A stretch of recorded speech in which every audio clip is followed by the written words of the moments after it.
Hi, I'm Chris. I'm Katie. And this is Finding God at Work.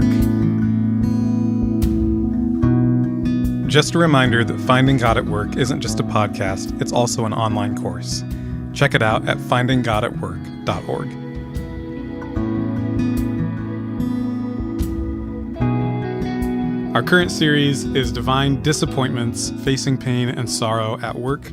And we're concluding the series with this story of the life of Joseph in Genesis, and Katie and me sharing a little bit of our story as well and some connection points. So last time we left Joseph in prison, and we left me at a mortgage company. So I think my journey is cushier than Joseph's for sure, but still had a sense of that death of a dream to it. So we're going to pick up with Joseph first. He's in prison. And God has this thing with dreams in Joseph's life. And so dreams keep happening not just to Joseph, but to the people around him. And there's a couple prisoners in the prison with Joseph who have a dream. Joseph, by God's grace, is able to interpret their dreams. God gives him the interpretation. And what he interprets comes true. One of them ends up getting executed. The other ends up getting returned to Pharaoh's court, where he's cupbearer to Pharaoh. Unfortunately, he does not really do anything to help Joseph's cause until he needs Joseph's help. So he just lets Joseph languish in prison for a little while longer. But then, lo and behold, Pharaoh has a dream. And the cupbearer remembers, oh wait, there was a guy in prison named Joseph who can maybe interpret dreams. And so then Pharaoh ends up calling up Joseph to interpret Pharaoh's dream. So that's where we'll pick up in chapter 41, starting in verse 14. Then Pharaoh sent and called Joseph, and they quickly brought him out of the pit. And when he had shaved himself and changed his clothes, he came in before Pharaoh. And Pharaoh said to Joseph, I have had a dream, and there is no one who can interpret it. I have heard it said that when you hear a dream, you can interpret it. Joseph answered Pharaoh, It is not in me. God will give Pharaoh a favorable answer. Then Pharaoh said to Joseph, then he explains his dream, and Joseph interprets it, etc., etc. Okay, picking up again in verse 37. Joseph kind of makes a proposal to Pharaoh based on what he heard in the dream. This proposal pleased Pharaoh and all his servants. And Pharaoh said to his servants, Can we find a man like this in whom is the Spirit of God? Then Pharaoh said to Joseph, Since God has shown you all this, there is none so discerning and wise as you are. You shall be over my house, and all my people shall order themselves as you command. Only as regards the throne will I be greater than you. And Pharaoh said to Joseph, See, I have set you over all the land of Egypt. Then Pharaoh took his signet ring from his hand and put it on Joseph's hand, and clothed him in garments of fine linen, and put a gold chain about his neck. And he made him ride in his second chariot, and they called out before him, Bow the knee! And he set him over all the land of Egypt. Okay, so, in case you missed it, Joseph's dream came true. This dream that he had as a young man of being exalted to a high position. Back then, he was probably thinking about being in a high position as, a nomadic herdsman. He gets exalted to be the right-hand man of the most powerful political entity on the face of the earth at that time. Joseph essentially becomes king of the world. And so he's the most exalted that a human being could be other than Pharaoh himself. This is a fulfillment of Joseph's dream. Okay, but where did he start? He was still in prison. Even as God was being faithful to him, he was languishing in prison for a while. Okay, we'll talk a little bit more about fulfillment of dreams, but back to me at the mortgage company. So definitely cushier. Yeah, languishing at the mortgage company. I mean, God was meeting me there, but in 2022, I got laid off from the mortgage company, which was a grace in and of itself, but obviously disorienting at the time. And I thought, hey, maybe I should leap back into full-time ministry. Maybe Katie's gotten healed enough. My eagerness to get back into ministry ramped up yet again. So ready. But thankfully this time I was a little bit more discerning, a little bit more listening to friends and family and others who helped us discern. And we decided, hey, maybe let's do a half and half. So I intentionally looked for a part-time job so that I could grow Mission Central to about 20 hours a week while still working a job that created more stability for Katie and didn't put pressure on her in relationship to her life in the church. And God provided that within 6 weeks of me being laid off. I found a part-time job at Northern Illinois Food Bank, and we ramped up my hours for Mission Central, began working more actively with churches in the Fox Valley area. So that's actually the rhythm of ministry that I'm still in, kind of bivocational rhythm of ministry where I do Mission Central a couple days a week, I do the food bank 3 days a week, and I get to be in a variety of churches. So there's been a lot of consolation there. But I still had this sense that something was off, that something was missing. I tried to imagine my life long term, of just continuing this bivocational rhythm, not necessarily ever being a pastor, and something just wasn't settling for me. And it definitely intersected with my mental health journey as well. So I had had periods of depression kind of all along the way here. 2019 was a really significant period of depression when I was in that kind of desolation season of the dream dying. But this was kind of a new season where I really felt like I wasn't sure who I was if I was never going to be a dad or a pastor. I started seeing a new counselor who was really helpful. And one of the things he said to me was, Chris, you need to talk to Katie about how you really feel about that. Otherwise, you're always going to be resentful towards her.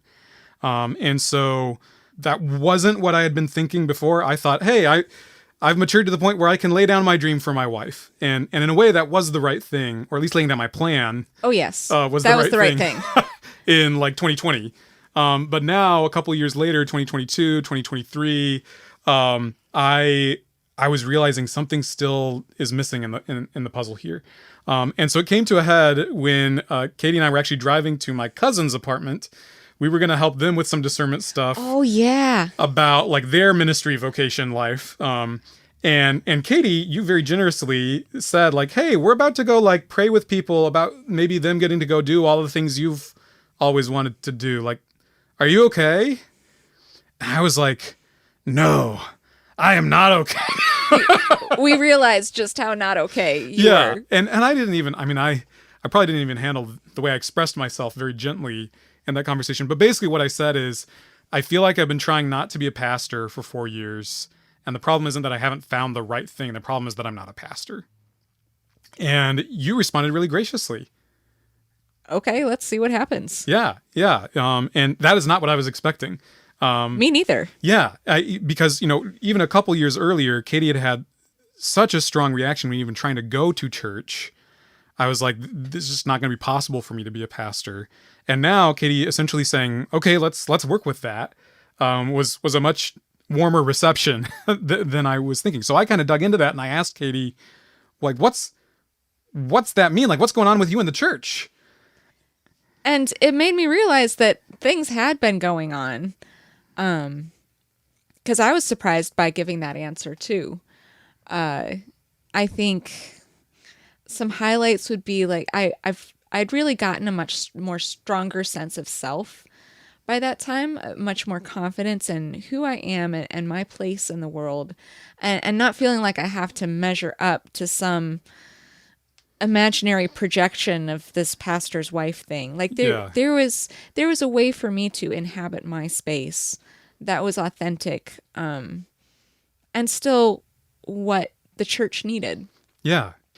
And so I started getting clued into some of what had been happening under the surface for you at church, that there had kind of been the beginning of like a rapprochement with you in the church, of you being your real authentic self and being more present at church. Like I had noticed that you had been coming to church more often, but you still wouldn't talk to me about what was happening for you at church. Yeah, I didn't want to break the spell. So this conversation on the way to my cousin's apartment broke the spell, which we're really grateful for. And then the next day we happened to be driving to my parents in Madison and had an even fuller conversation about your life in the church. Ended up getting to pray with my parents that weekend. Just a really strong sense of clarity kind of emerging. And I remember you using the words like, I'm choosing the church. Yeah. Maybe you didn't use those words that weekend, but... Yeah, that's a good way to encapsulate that was when I wrote the blog post. When I wrote the blog post to explain what happened for you that weekend, you said, I'm choosing the church. Yeah. So, yeah. Sometimes the words come later.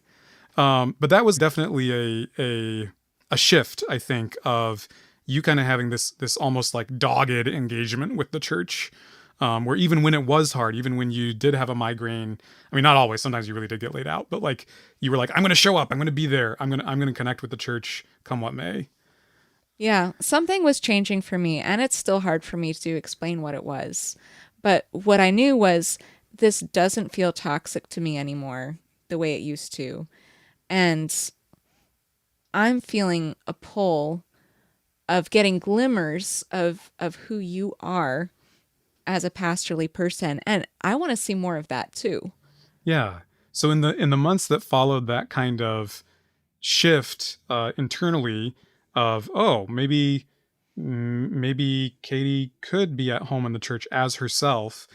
We also faced into a little bit of a family health crisis with Katie's parents. Too complicated to get into here, but that, by God's grace, led to us talking about stuff as a family that we didn't used to talk about. Oh yeah, we didn't talk. My side of the family, no talking.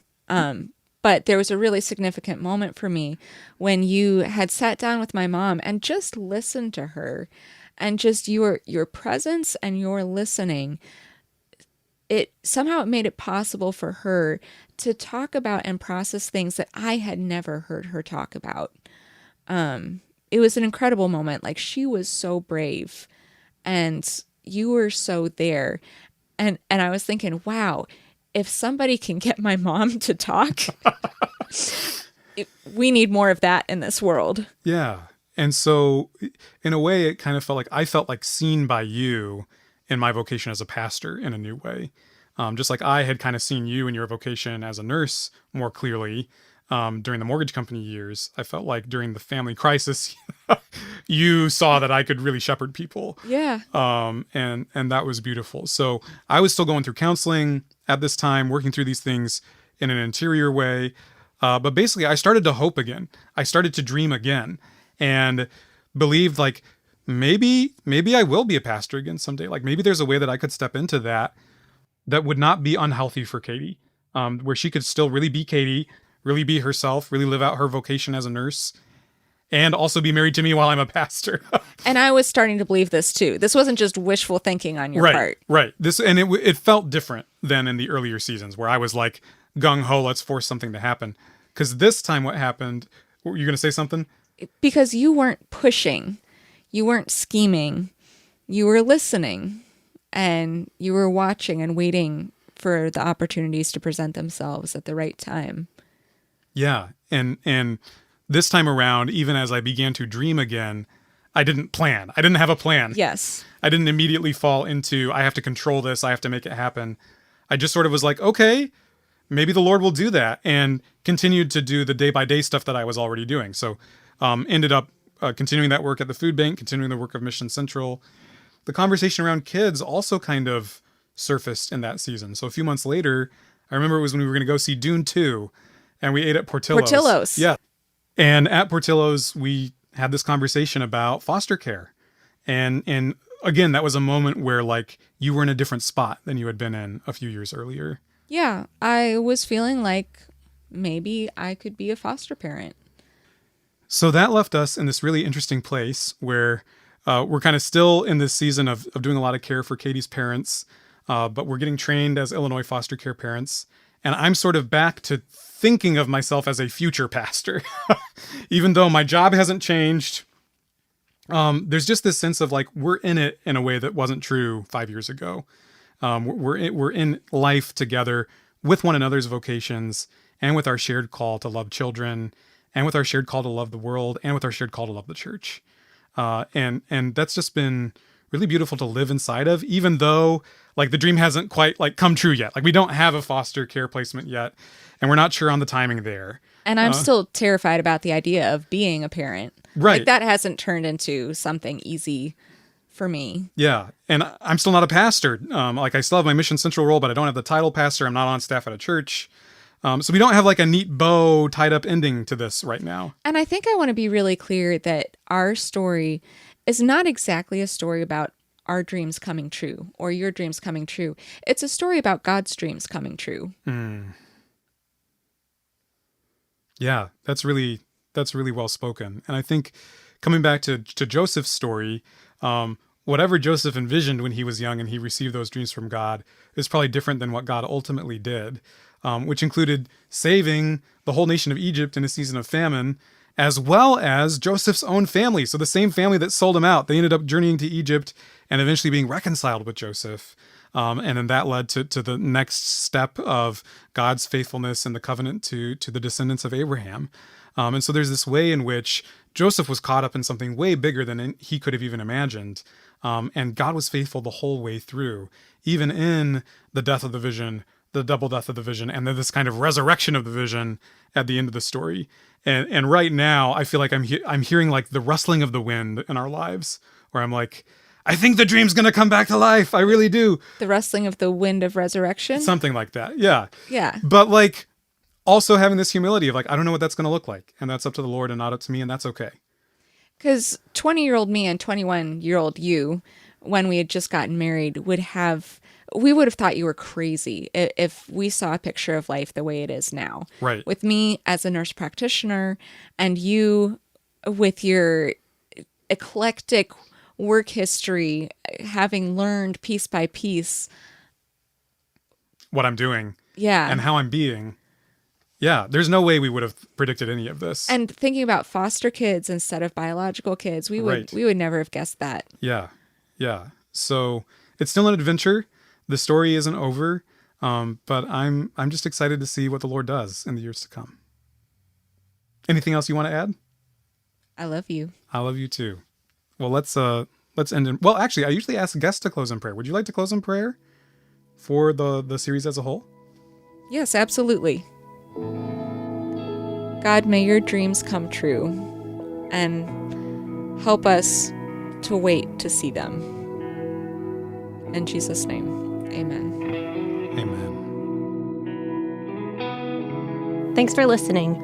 Finding God at Work is a production of Mission Central, a ministry based in Aurora, Illinois, dedicated to forming Christians for mission in everyday life. You can subscribe to the podcast wherever you listen to this episode to get 10 minutes of teaching on faith and work every Tuesday and Thursday. To get resources to go deeper with each podcast series, read our blog, and get info about upcoming courses on faith in the workplace, go to our website, missioncentral.church.